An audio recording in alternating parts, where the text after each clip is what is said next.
Let's talk about January 6th, because, of course, true to form, the reaction on the day was totally over the top, as it has been from the beginning. Unbelievable. Yeah. Right?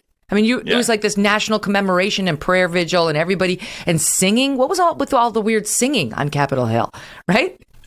Yeah, I'm at a loss for words for the Hamilton thing. I tried to construct what the logic would have been there, and I was not successul in doing that. What's I have no idea. Manuel Miranda doing idea. Here? Yeah, I mean, that was so random that I couldn't even laugh at it because it was so illogical.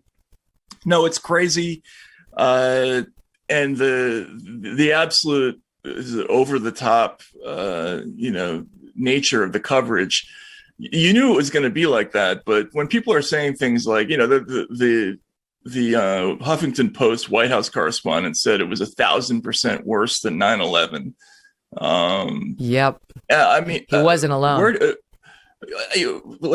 do you even start with people like that? Like, even if you have extremely negative feelings about what happened on January 6th, and I do. I mean, I think there were all sorts of things about that were scary, irresponsible. I think there should have been consequences, all that. But it wasn't a coup. It wasn't Pearl Harbor. It wasn't 9/11. And I have serious questions about any journalist who would go to those places. Because what are you trying to say?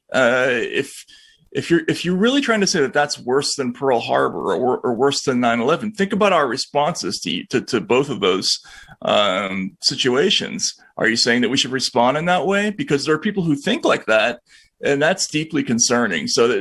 Yes, it was funny in the moment to watch how crazy all the coverage was, but there's a level to this that is very not funny at all, which is that they want the public to believe this was so serious that we have to impose very, very stringent measures in response, and that's troubling.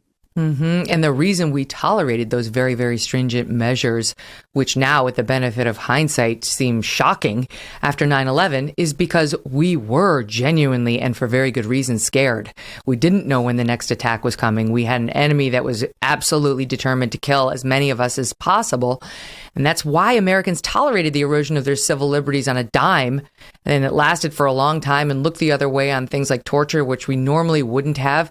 It's insane to now try to say, we're there again. We are there again, and expect the American people to suck it up.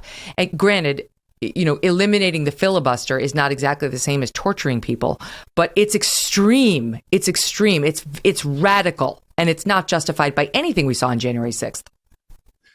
No, and I thought the symbolism, and I wrote about the symbolism of Dick Cheney showing up for the moment of silence. Right.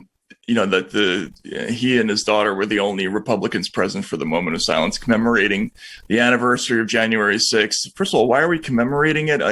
Anyway, right. Irrespective of that, for him to show up, and you think about it, this person was the architect of a whole sort of